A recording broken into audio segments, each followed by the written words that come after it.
Татар информ 1990 елдан бері татар һәм рус телләрендә яңалыклар әзерлибез. Компьютер, планшет, смартфонда. Яңалыклар, фикер, күзәтү. Булат, сез кем үзегез белән таныштырып китсәгез иде? Минем исемем Булат, фамилиям Абраров. Мен 1996 елны тудым, Биктар районы Чыршы авылында.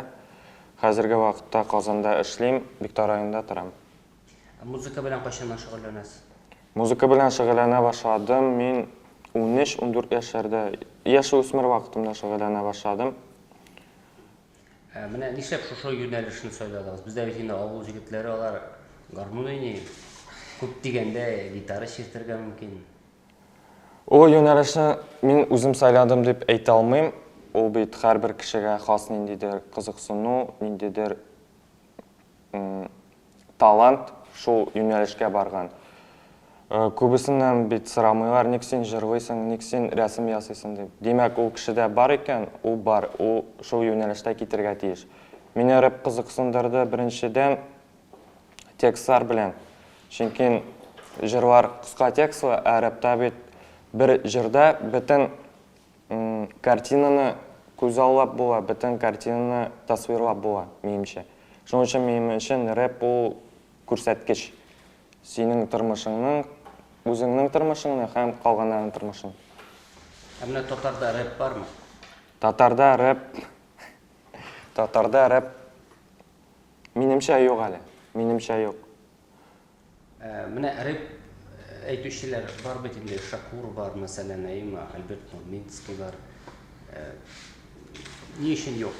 Юк, әгәр дә без Альберт Нурминский дидегез, татар рэпына күз салсак, ул хәзер күбрәк русча направлениедә китте. Димәк, татар телендә рэпка спрос юк. Димәк, аның дәрәҗәсе юк. Альберт юкка гына русча җырлар язып, иҗат итмәсә концертлар куеп дию. Әле безнең Татарстанда гомумән татар рэпына спрос юк. Кешегә кызык түгел. Менә элеккеләрне карасак бит инде Шакур әйтәйләр бит инде. Аңа ничек бәялисен менә Шакур әйтәйләр бит. Хәтта Илһам Шакиров белән сәхнәгә чыкканнары булды. Ул вакытта, ул ничәнче еллар булгандыр, 2006 вакытта мәктәптә укыган вакытым булгандыр. Минемчә, ул ниндидер Барс Медианың ул заманда ниндидер зур проект без замана белән бергә янәшәдә йөрибез дигән күрсәткеч кенә. Если ул зур проект булса, әлеге вакытта ул проект яшәри минемчә. Ул направлениене тагында кешегә таратырлар. Шакур булды, Шакур бетте, ул проект юк хәзер безнең эстрадада. Нигә юк рэптан алайса? Нигә юк? Мин бөтен кеше өчен җавап бирә алмыйм, но минем үземнең фикерем буенча безнең зур проблема ул эстрадада фундамент булмау. Рэпка карата.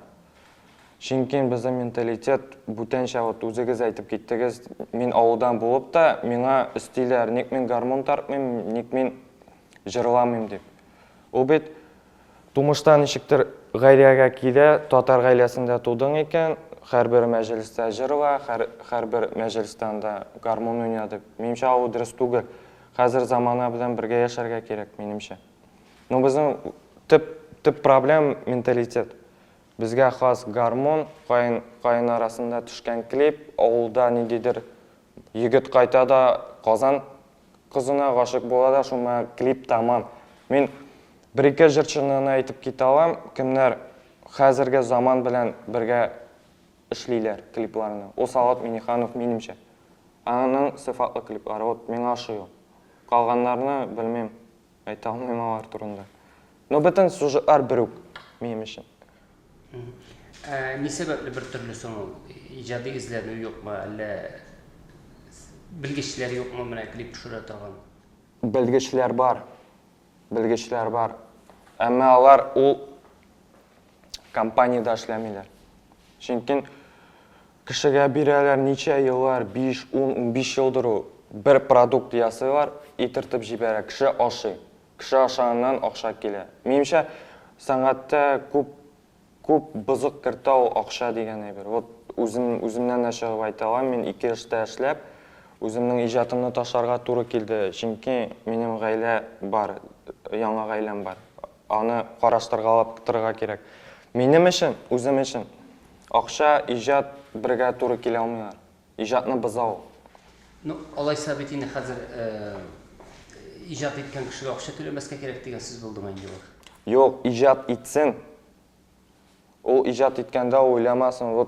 Bu jırını yazam da oqşa işləyim əlim indi. Birinciden ijat көңілден барыға тиеш ijat. Анар oqşay birəmə, bilmemə ansa mühim түгел meyimçə.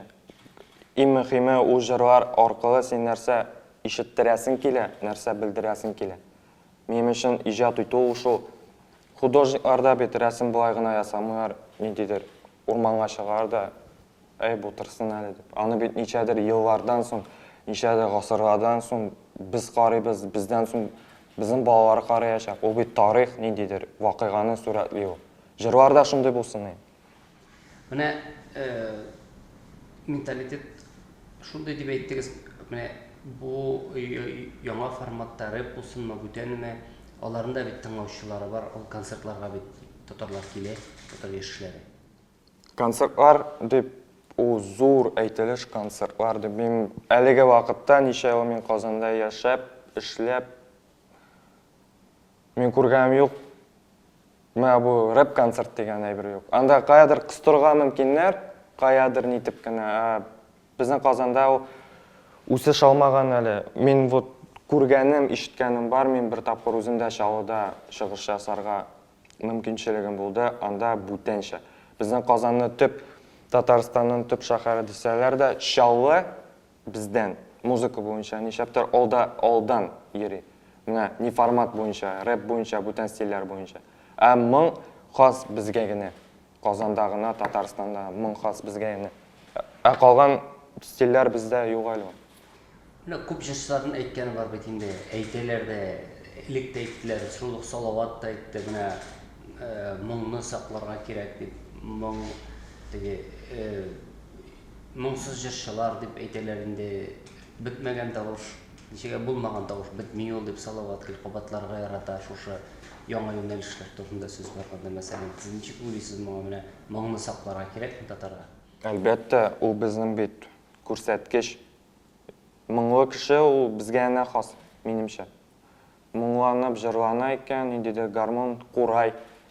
Димәк, башка яисә татарлар. Ул безне аерып тора бөтен субкультурадан. Руслардан да әйбер юк, Америкадан да әйбер юк, безгә генә хас ул. Аны сакларга кирәк минемчә. Но заман белән бергә алып барырга кирәк, аны онытмаска кирәк. Моңлы рэп әйтергә кирәк. Юк, моңлы рэп юк. Рэпны мин бутамасым бер әйбер белән. Рэп ул рэп, попса ул попса. Безгә эстрада булган җыр ул җыр. Исәрне бергә кушсаң, аннан җүнле әйбер килеп чыкмый дип уйлыйм. Менә хәзер рэп үсми дисез, ул аның үсеше нәрсә бирәчәк татарга? Үсте ди. Күп рэп әйтүчеләр барлыкка килде ди. Татарга нәрсә бирә бу? Рэп үссәме? Рэп беренчедән аны карарга кирәк, кайчан үсәчәк. Мин аны бәлки күрмәмен, бәлки калганнар күрмәс, ул кайчандыр булачак, но бу заманда түгел минемчә.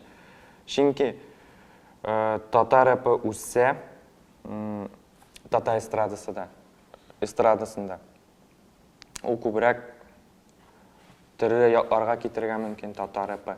Ул беренчедән сату буенча, икенчедән медиа ресурсларны күбәйтәчәк. Вот мен күп кешеләр, мен YouTube'тан да күп каналлар карыйм, анда татар клипларын, татар җырларын карыйлар, ар турында сөйләшәләр, и күбесе әйтәләр, бу җырны тыңлаган бар идем, бу җыр моңа ошаган дип. Но монда күп роль уйный, тагын әйтәм бит, вот ниндидер система бар, 10-15 елда төзелгән. Җыры язалар, ыргыталар, кеше ашы, кеше тыңлый, бетте. Вот зур начар ягы мен шунда мен киңәш биререм, кемнәр аның өчен җаваплы, кемнәр халыкка ул җырларын җиткерә, ниндидер әз генә булса да яңа формат, яңа җырчылар кертә. Чөнки кеше арадыр минемчә. ана постоянно тыңлап, постоянно күреп, менимче ара кеше. Нәрсә бирә ул менә аның булуы әйтеп бетермәдегез сез менә татарга нәрсә бирә бу? Бәлки менә рэп тыңлый торган теге телне үстерергә мөмкинлек бирер иде бу яңа юнәлешләр. Яңа юнәлеш беренчедән яңа икән, димәк, яшьләргә ул барып җитәчәк. Ул күп сфераларда булырга мөмкин. Чөнки татар рэпы нинди телдә, татарча телдә.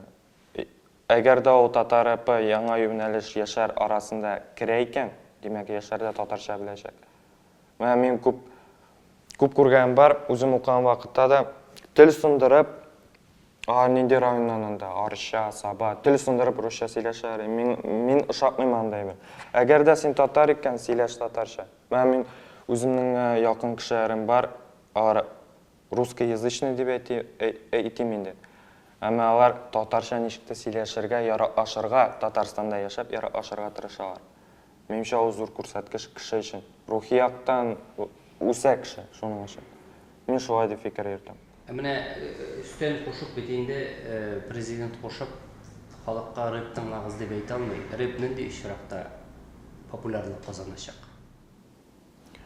Юк, кешегә басым ясап, ниндидер тәнкыйтьләп, сез тыңларга тиеш дип, минемчә ул кеше алай тыңламаячак.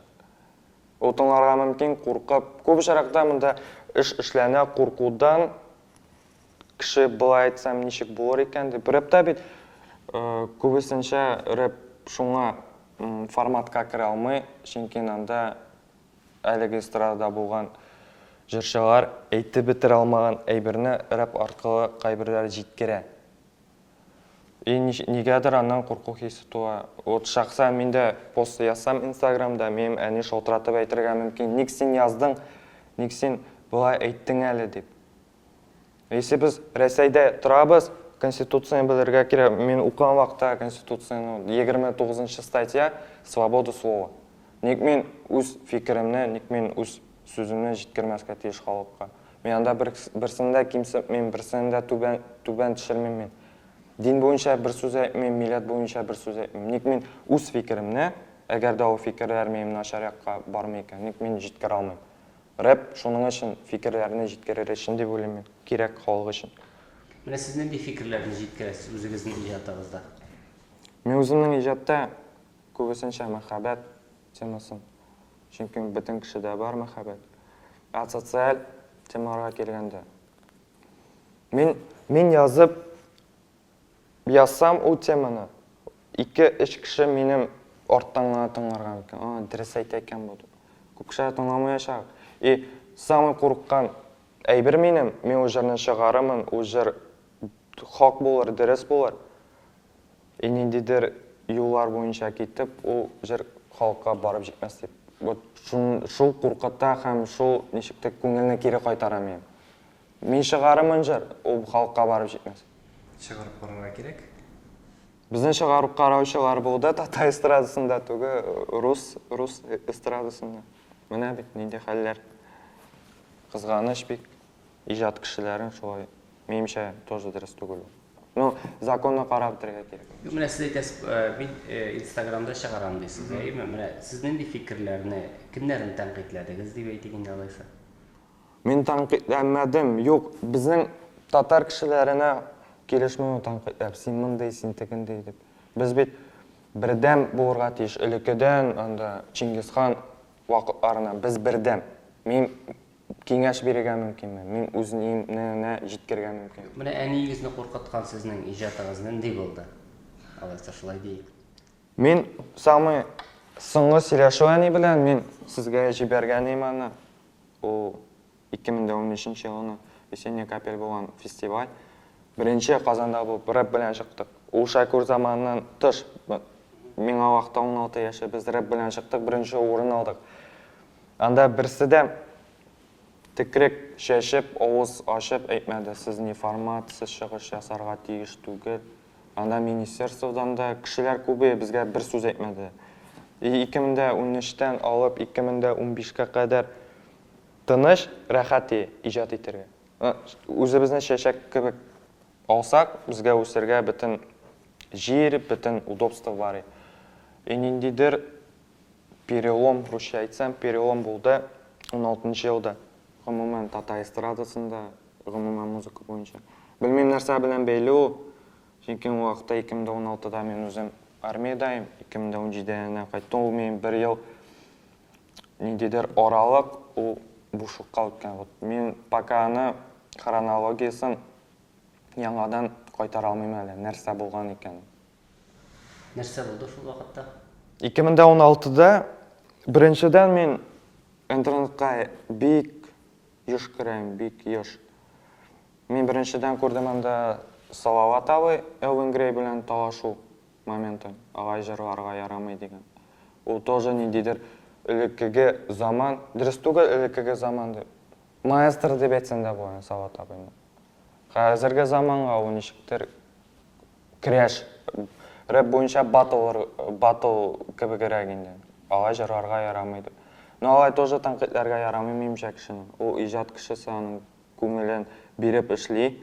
Мен радикны шақсан білмәсем да, мен жырларын тыңлайым. Ол көңілін беріп іші. Айтырға мүмкін, інім, інікәш, бұлай жырлап қаралы. Ол ұлы кіші, мен аңлаймын, ол ұлы кіші, ол көп көрген, ол көп сахнада.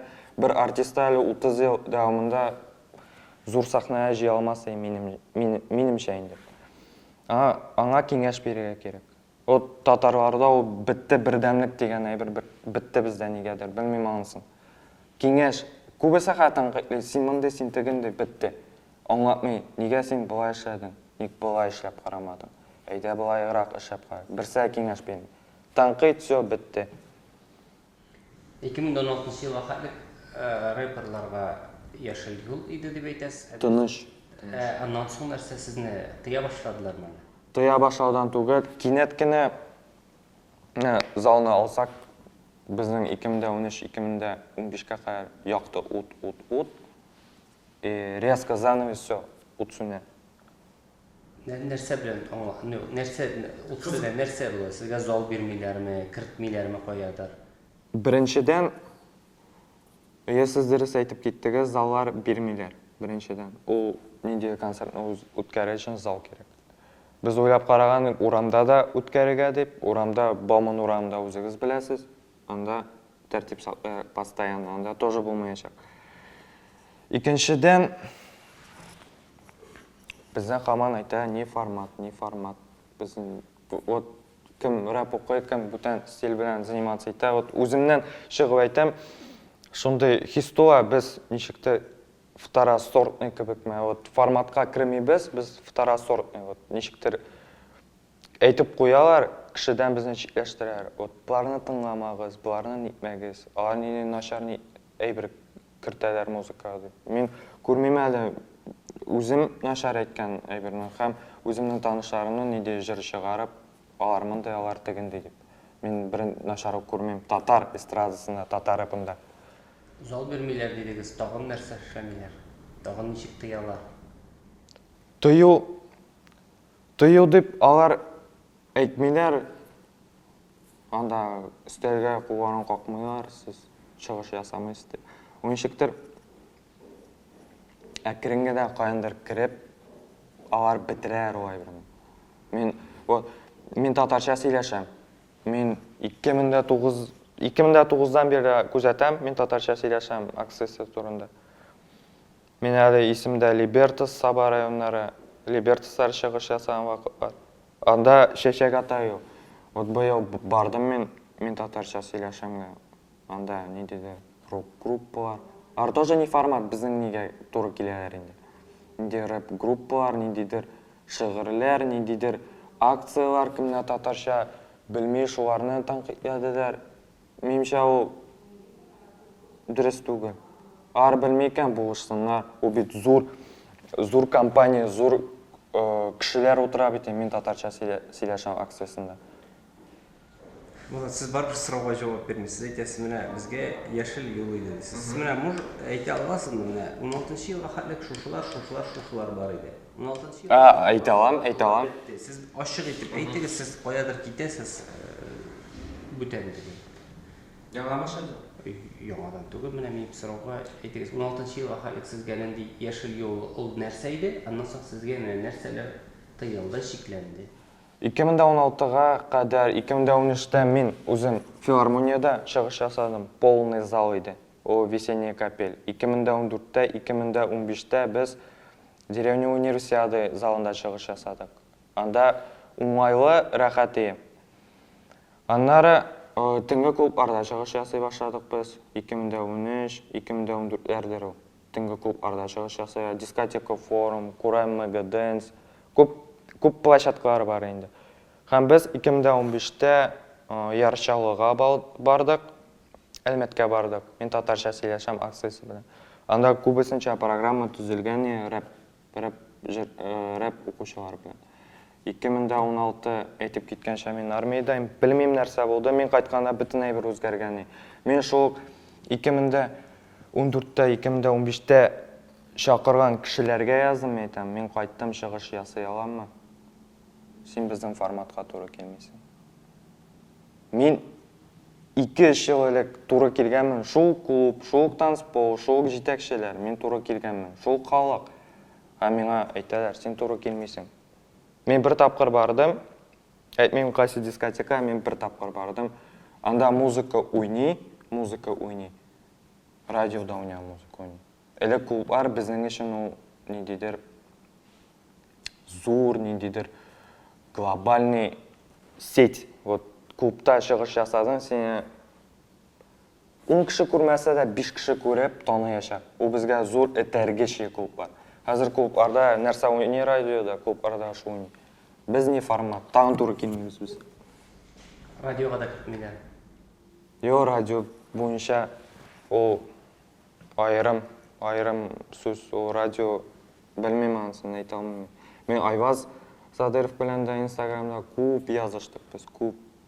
Ул теге үпкәләп нитеп. Мәсәлән, юк, мен үз фикеремне җиткердем, ул үз фикерен җиткерде. Но шунысы кызганыч, без бер фикергә туры килә алмадык.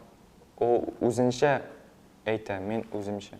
Но мен аны аңлыйм, ул Тукай калиятын бетергән кеше Арчада аның белеме бар, минем белемем юк.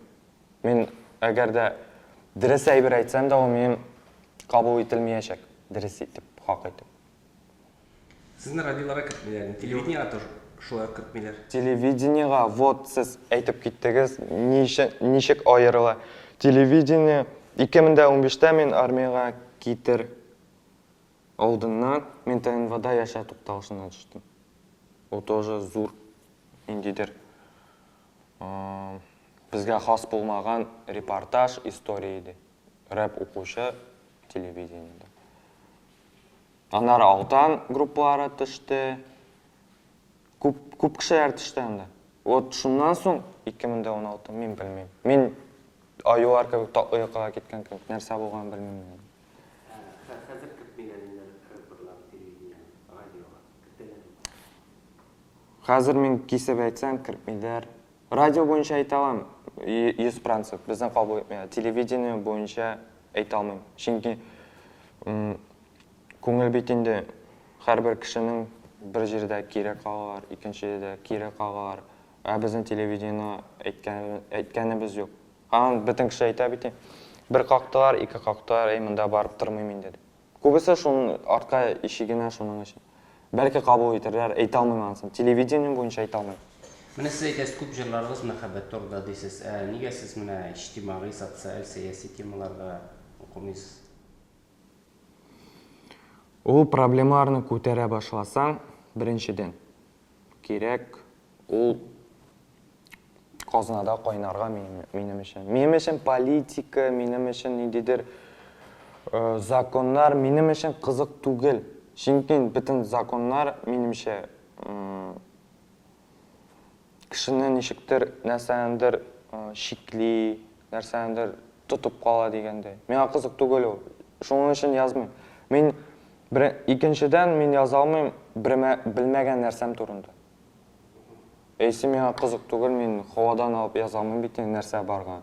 Миңа әйтергә мөмкин, син җыр язгансың, син хак түгел, син дөрес түгел дип. Нигә мин җыр язарга тиеш, әгәр дә мин хак түгел, дөрес әйбер язмыйм. Кешене аударгамы, Вайда bu dünyada алдау көп бар. Біздің медиа бойынша айтуым. Алдау көп. Кіші оңап та, нетіп тәп тұра меніңше. Нишеп бенә безнекеләрдә укымыйлар икән соң бүтән темаларга, мәсәлән, шул рус рэперларын карасак, алар бит әллә нинди темаларга алар иҗат итәләр. Нишеп безнекеләрдә моны үзләре шиклиләр. Сез дә шиклисез үзегезне. Шикләүдән түгел ул. Ул яшь айырмасы. Мен үземә 22 яшь. Мен әйтеп киткәнемчә, дәүләт эшләреннән ничектер мин борынымны тагасым килмәгән кызык түгел. Мен шуның өчен аның турында яза алмыйм. Мен ул аңлатмый да, минем белемем юк, мен укымышсыз дип миңа кызык түгел. Кеше бит нәрсә кызыксына, шуны иҗат итәргә тиеш. Юк, бүтән рэперларда да без аны күрмибез. Шул ук Альбертта да күрмибез, мәсәлән. Альбертны татар рэпына ничектер әйтеп киткән ул русча иҗат итә. Татар рэпы буенча спрос юк безнең. Альберт минемчә аны тәнкыйтьләргә ярамый. Егет үз юлын тапты, үз аудиториясын тапты, русча иҗат итә. Мин бит тәнкыйтьләрне мин нишәп юк дип сорыйм. Но Альберт шуның өчен бит инде. Юк, мин Альбертка түгел, бүтәннәр дә, шул ук Шакур да, мәсәлән, башлыча мәхәббәт турында иде бит. Ул Шакур проекты Барс Медианыкы бит. Ничек Барс Медиа чыгарсын, ниндидер күзаллар буенча дәүләткә карата или дәүләткә каршы Барс Медиа үзе утырган кешегә, халыкка минемчә ул үз-үзеңә кул салу. Әгәр дә зур компания ниндидер җыр чыгара икән, кемгәдер каршы. Аны кеше Инстаграмда охват зур. Аны күп аудитория тыңлаячак. Минемчә хаос булыр инде. Шуның өчен андай җырларны кертмәскә тырышалар. И язмаска кирәк минемчә. Менә рус эстрадасында бүтән эстрадасында димәк, рус рэперларын менә хәзер тыялар, концертларын кертмиләр. Бу турыда менә сөйләгәнегез бармы? Моның сәбәбе нәрсәдә? Алар бит шуны башкара иде берничә ел электә. Әле алар үзгәрдеме? Шул Хаски мәсәлән. Хаски. Юк, иҗат иткән кешеләрдән мин күп укыдым интернетта. Иҗат иткән кешеләрдән гаип эзлиләр. Вот сез әйтеп киттегез. Электә шул хас булган жанрда язган ул. Минемчә хәзерге проблема кемнәр аны тыңлый. Зур проблемалар тәшкил итә. 14-15 яшьлек кешедә нинди башында нинди уйлар, нинди фикерләр булсын. Әле ул сай яза. Шу җырларны тыңлап, ул берәрсә эшләргә мөмкин, үзенә кул салырга мөмкин. Күп материаллар булды, күп мәктәпләрдә кешеләр үлде. Минемчә дәүләт шуннан саклана, рэп булмасын дип түгел, кичкенә яшьтә булган кешеләр, формулашы бетмәгән кешеләргә тыңлатмаска дип. Ул электә булган андай жанр бар. Но аны оларак, акыллырак кешеләр тыңлаган минемчә. Ю проблема 14-15 яшьлек. Минем энекәшкә 16 яшь, мин аны концертка җибәрмәсем Оксимиронның. Ну, пример гына әйтсәм. Әле аның башында белмим нинди уйлар, нинди фикерләр. Если аңа 18-19, абый мин концертка барам, үз фикерен йөртә икән, тыңла, нит. Сездә тыңлагыз бар Хаски, миндә тыңла, без бит ниндидер законсыз әйберләр эшләмибез. 15-16 яшьләр алар масса күләмдә. Ниндидер хаос барлыкка килә дә, шуңлыктан рэпны тоя башлыйлар. Проблема рэперларда түгел, проблема иҗатта түгел, проблема яшьләрдә кем аларны тыңлый. Хәзер нишәргә инде? Ничек хәл итәргә була? Шулай итеп сез Хаски, Оксимироннарны тыю дөрес дип саныйсыз хөкүмәтнең, әйме? Әйе. Иҗатны тыю дөрес түгел, тыңлатмаска, яшь булуңа, әле формулашы бетмәгән кешеләргә. Нишләргә кирәк алайса? Ничек итеп тыңлатмаска? Ул бит инде шул тыю юлы белән генә эшләргә була. Хаски белән бит инде Аны утырттылар. Ничә икән? Юк, аңа бит инде теге алай иҗат итмә дип әйткәнгә карап кына ул. Үгетләп кенә булмый бит инде. Булмый. Юк, тыю русларда да бар бит. запретный плод слаще деп. Аны Хаски ижад етіп, қалғандар Оксимирона ижад етсе, кімге қызық арыны табалар. Интернет зор кеңліклі, зор ресурсы шығанақ. Кімнің нәрсе іздейсі келе екен, оланы табашақ интернеттен. 15, 16, 30, 35 яш болсын ол кіші. Аңа керек екен, оланы іздеп табашақ. Бұл айғына сен жырладың, сен дұрыс айтмайын деп отырта башасаң, меніңше дұрыс түгіл, ол 51-50 жылдағы закондар Хаска buvo Сталин вақытында. Кімдер нәрсе дұрыс айтмаған отырталар, бітті. Аның білән проблема бітмей. Бір кішіні отыртып, екіншісі тоже сейлерге мүмкін. Ол цепочкалап бары. Демек, мен кімдендір ишіттім, ол кішіні отырттылар. Мен кімгәдір айтып қалдым, мені отырттылар. Ол цепочка бойынша бар. Дұрыс әйбір, остай атмай ол өзге көтерілешек. Дұрыс деп айтасың, мұндалардың нәрсесі дұрыс. Мәселен, аларны бітінде суицидқа пропагандалаудағы епледілер. Шулық рэперларына, шулы бітінде. Хәм анда кішілердің дини қарашларына тәнқитлеуді түгіліне, дини қарашларын мысқыл етудағы епледілер бітінде аларына. Ағынсын мен ишіттім ағынсын. Дин бойынша менің шондай өзімнің фикірім бар. Дин, ғайле, өзімнің нендейдір, неден бойынша қалғыларға ярамай. Ижад кішісіне де мұндай әлі яшаған кішіге де. Жинкен ол дин, ол кішінің ең зоры шанышы менімше аңа қалғыларға ярамай.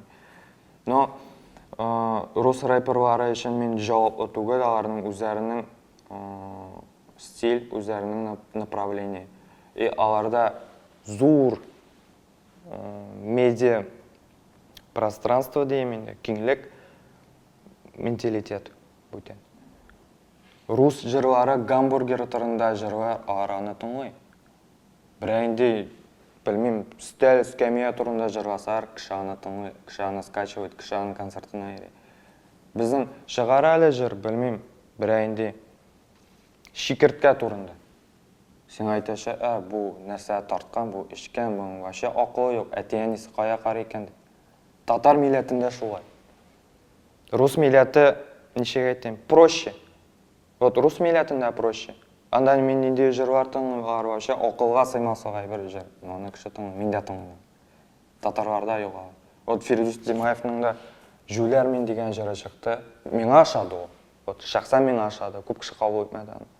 Фирдус әлден ешеген, тігілей, бұлай, ол бетен ижад. Бізде ол көрініш нешептері білмеймін. Фирдус Тимаев молодец, конечно. Мен андай дәреже тұтып сахнада өзімні, шындай рискованный адам ішлемесен, Жүлермен деген жыр шығарып. Аңа зор құрмет аңаш.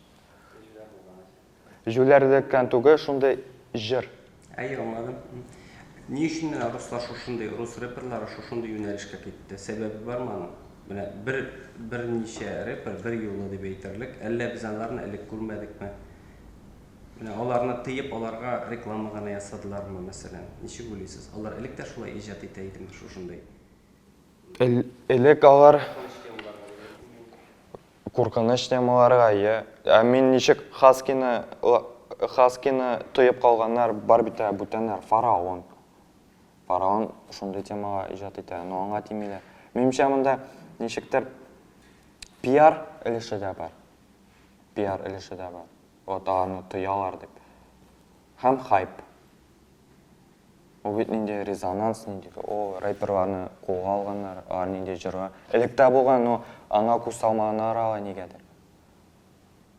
Нешеп рэперлар шошынды темаға ижат етегі көшті? Көшті ме алар? Көштілер кіші сырай. Халыққа шошындай темалар керек? Әлбәтті. Неге шулай? Менімше замана суицидлар, террористлар, менімше актуальныға. Шоның үшін кіші ана тыңғай. Ол пропаганда да көбік бара. Әгер де халық сұрамаса, сен әлден нәрсе әрияз, кіші тыңғамаса, тыңғамай бетінен. Бізге барып жетмесе, әлейінде хас кенді, аны қолға алғанларды. Демек, бізге актуальны, демек, бізде тыңғай біз бетен, аңды темаға. Бізге керек көбірейді. Бізге yok, татар милләтіне ғымыма нандай бір керек түгіл. Алла сақласын керек мен. Шоғаш рэперларда керек түгіл болып. Yok керек, рэп. Ол рэп ижатның бір, саңатның бір кішкене генә кесекшесі, нешік керек болмасын, ол общий картинада бәріне дейдер роль, пазл кебек битен. Ғымыма зор пазлны алсақ, татар эстрадасы бір зор пазл, и біздің кішкене кесекше. Менше ол кішкене кесекше жетмей полный картинаға. Менә, мәсәлән, рэп булса татарча, рэп ярата торган кешеләр, татарлар һәм рус телле татарларда рэп татар теленә якынайыр иде, шулаймы? Иә. Шулай дигән фикердә торасыз. Шулай дип әйткән идегез. Менә шул фикерегезне әйтегез. Татар рэпі, мен сұрауны аңлап бітірмәм. Юк, менә татар рэпы булса, ул нәрсә бирәчәк? Тел өйрәнү ягыннан, татар теленең үсеше ягыннан нәрсә бирәчәк ул татар халкына? Татар рэпі, әгәр дә біз әйтеп киттек, тел ягыннан үсеш зур булачак. Һәм татар рэпында күп кулланалар тиз әйтемнәр. Ниндидер шагыйрьләрдән 4 ел шигырьләр алар кулланыла. Ул беренчедән кеше ишетеп тыңлый. Шәхсән мен шигырьне укырга яратмыйм. Мен музыка аша текстны күбрәк кабул итә алам. Но мен шул аңлата алам инде. Һәм безнең әгәр дә рэп зур үсеш булса, ул бирәчәк яңа артистлар, яңа идеялы кешеләр һәм яңа ниндидер субкультура безгә генә хас булган, татарлар өчен генә хас булган. Зыяны булмаячак моның. Вакыт күрсәтер әйтә алмыйм. Чыннан әйтә алмыйм, вакыт кына күрсәтер. Нәрсә эшләргә кирәк үсеш булсын өчен? Үсеш булсын өчен бөтен әйбер бар Казанда. Алсак Казанда бөтен әйбер бар. Мен иҗат итә башлаганда студиялар юк. Студия булса да вакытта мен мәктәп баласы акча юк. Хәзер студиялар бар. Яхшы сыйфатлы музыка эшләп була. Пиар өчен интернет бар, YouTube каналлар бар. Белмим, халык әле әзер түгел минемчә. Яңа үзгәреш кертергә. Мәсәлән, ниндидер радио каналлар, мәгълүмат чараларынан бәлки игътибар җитмиләр яки нәрсә әйтәсез, ни формат дип әйтәләр дисез. Менә сезнең тапшыруыгыз буенча бәлки берәрсе күрер, бәлки берәрсе кылак салыр. Ни формат. Мен күп кешенән сораган бар ул әйберне, ни формат нәрсә соң, нинди пунктлар бара. Беренче пункт, икенче, син бу эшлисең, син тегеләр эшлисең. Мен үзем аңларга тиеш, ярам, мини формат. Мен бит әле инде пропаганда ниндидер нитмим бит. Мен аңлыйм, әгәр дә мен авылга кайтып, авызыма пешән кисәгә кыстырып, рэп укымасам, димәк мини формат. Кайын арасында мен җырламыйм икән, мини формат. Мен шулай гына аңлата алам үзем өчен.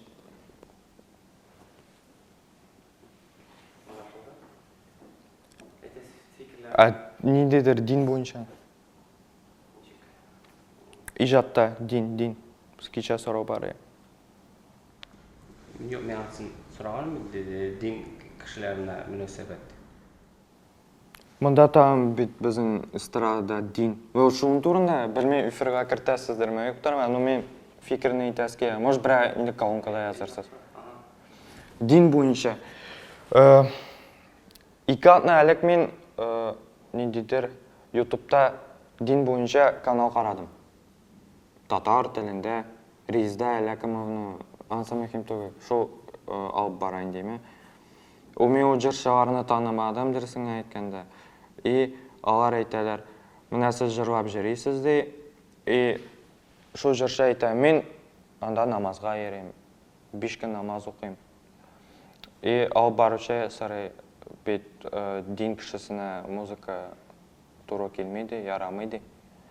И мине шул әйбер шок каттырды. Ул музыкант әйтә, мен мулладан сорадым, музыка ярый диде.